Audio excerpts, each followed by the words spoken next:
दोस्तों नमस्कार। मैं श्यामनाथ यादव अम्बेडकरवादी। आज के समय इस देश में यानी भारतवर्ष में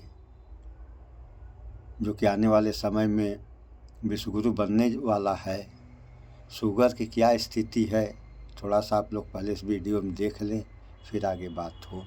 नमस्कार, मैं रवीश कुमार। डायबिटीज के 13 करोड़ मरीज अपना इलाज नहीं करा पाते हैं। 13 करोड़ की संख्या इतनी मामूली तो है नहीं। सोचिए ये किस हाल में होंगे। इलाज नहीं करा पाने के कारण इन पर क्या बीत रही होगी। इनकी दूसरी बीमारियां कितनी विकराल हो गई होंगी। मेडिकल रिसर्च की पत्रिका लांसेट की यह रिपोर्ट देखकर ठिठक ही गया कि डायबिटीज के 13 करोड़ मरीज इलाज नहीं करा पा रहे हैं।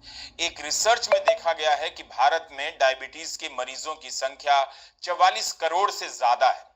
इस हिसाब से तो इलाज ना कराने वाले मरीजों की संख्या बहुत बड़ी हो जाती है। क्या इतनी गरीबी है इस देश में, या फिर इलाज तक पहुंचना आज भी आसान नहीं? हर मरीज के दायरे में डॉक्टर ही नहीं है। भारत में तमाम रिपोर्ट आपको मिल जाएंगी जिनमें बताया जाता है कि डायबिटीज के मरीजों की संख्या लगातार बढ़ती ही जा रही है। इस पर हमारी बातचीत से क्या ही फर्क पड़ेगा, लेकिन बात तो करनी पड़ेगी। फर्क इसलिए नहीं पड़ेगा कि हमारी रिपोर्ट में कुछ कमी है, ऐसा नहीं है। इसलिए फर्क नहीं पड़ेगा कि लोग बटेंगे तो कटेंगे टाइप के नारों में व्यस्त हैं। नहीं तो लोग ऐसी खबरों को हाथों हाथ लेते और इतनी चर्चा करते कि सरकार की नींद उड़ जाती। धर्म की राजनीति में आप लोगों को इतना गर्व मिल रहा है, फिर भी टेंशन से डायबिटीज हुआ जा रहा है।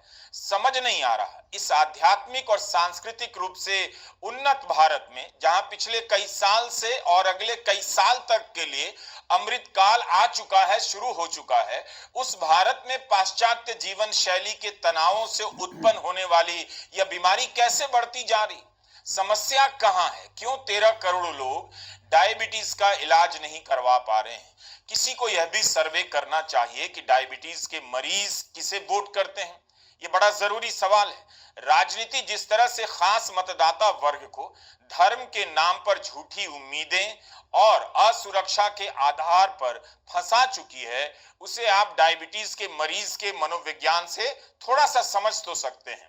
डायबिटीज के मरीजों का मनोविज्ञान भी यही है। जो भी झूठी उम्मीद बेचेगा उसी के चक्कर में फंस जाते हैं।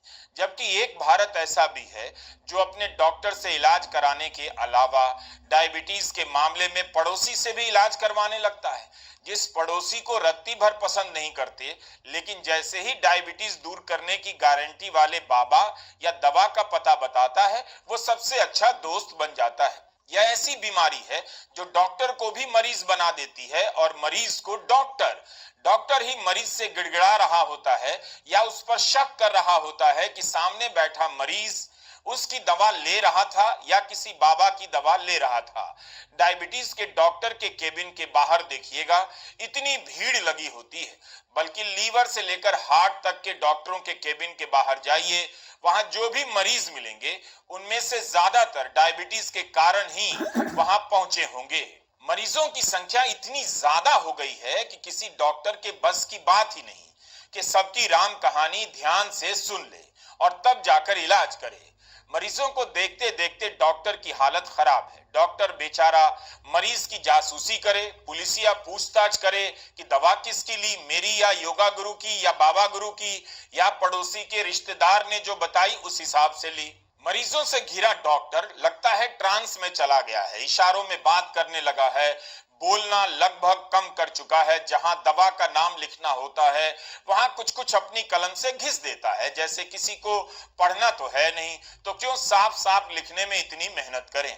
वैसे ओडिशा सरकार ने इसी जनवरी में एक आदेश जारी किया कि डॉक्टर साफ सुथरी लिखावट में ही पर्ची बनाएं, मगर होने ये लगा है कि हर मरीज अपने शरीर को प्रयोगशाला में बदल देता है, दुनिया की सभी चिकित्सा विधियों को अपनाने लग जाता है। पता चलता है कि यह बीमारी इंसान को केवल मरीज नहीं बनाती, बल्कि विज्ञान के प्रति उसका भरोसा भी कमजोर करती चली जाती है, जिसकी भरपाई करने के लिए वह तरह तरह के प्रयोगों के हवाले हो जाता है। मार्केट ने डायबिटीज के मरीजों के इस मनोविज्ञान को अच्छी तरह समझ लिया है। अब तो अमृतकाल वाले इंडिया में डायबिटीज दूर करने के लिए टूथपेस्ट भी बिकने लगा है। इंस्टाग्राम पर डायबिटीज दूर करने के दावे वाले इतने वीडियो हैं कि उन्हें देखकर ही यकीन हो जाता है कि भारत में अब केवल डायबिटीज ठीक करने वाले ही बचे हैं।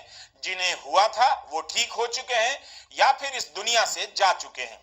बस बचे हुए हैं वो जो डायबिटीज ठीक करने की गारंटी देने वाले हैं, जिनके पास इस वक्त कोई काम नहीं है तो खाली बैठे इंस्टा पर रील बना रहे हैं। पता करना चाहिए कि इंस्टाग्राम पर जो डायबिटीज सुन लिया आप लोगों ने, ये हाल है। केवल एक बीमारी यानी शुगर का ये हाल है, तमाम प्रकार की बीमारियां वो तो अलग है। तो समस्या इस बात की है कि आखिर ये बीमारियां दूर क्यों नहीं हो रही हैं, या दूर होंगी तो कैसे दूर होंगी। अभी आप लोगों ने वीडियो में सुना बाबाओं की कहानी। तो कुछ बाबा ऐसे भी हैं जो दवाएं अच्छी हैं उनको ख़राब बता देते हैं। जनता इसी भ्रम में आ जाती कि अच्छी दवा को ख़राब समझने लगती है। तो कैसे बीमारियां ख़त्म होगी। ये एक ही बीमारी की बात ना हम नहीं कर रहे हैं, तमाम बीमारियों की बात कर रहे हैं। बीमारियां तो कोई भी ख़त्म हो सकती हैं या ख़त्म हो जाएंगी, लेकिन जब आदमी नियम का पालन करेगा तब ना। यहाँ तो कई लोग सोचते हैं कि बीमारी ख़त्म हो जाए, कर्म करना नहीं है, सोचने से क्या होगा। अभी आप लोगों ने सुना कि 13 करोड़ दवा के अभाव, पैसे के अभाव में दवा नहीं कर पा रहे हैं। अभी आप लोग देखिए मदिरा मांसों के दुकानों पे लाइन लगी रहती है और दवा के लिए पैसा नहीं है।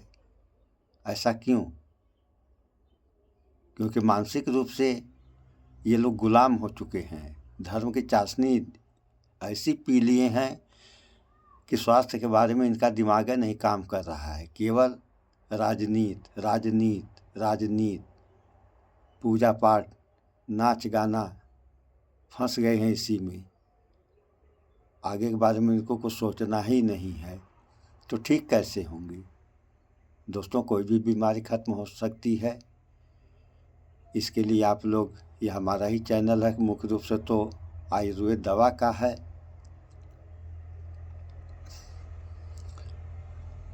तो यूट्यूब चैनल अम्बेडकरवादी 01 पर देखें आप लोग।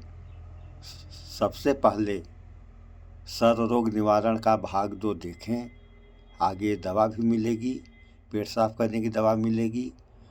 और जब पेट साफ करके किसी भी बीमारी का इलाज किया जाएगा तो अगर 100% नहीं तो 80% तो लाभ मिलना है, इसमें दो राय नहीं है। तो अगर रोगों से छुटकारा पाना है तो स्वास्थ्य के बारे में ध्यान दें आप लोग, अन्यथा क्या होगा ये कहने वाली बात है नहीं, सारे लोग जानते हैं। सो इस वीडियो में इतना ही। स्वच्छता अपनाएं, शुद्ध खाएं, स्वस्थ रहें, शिक्षित बने। जय विज्ञान, जय संविधान। नमस्कार।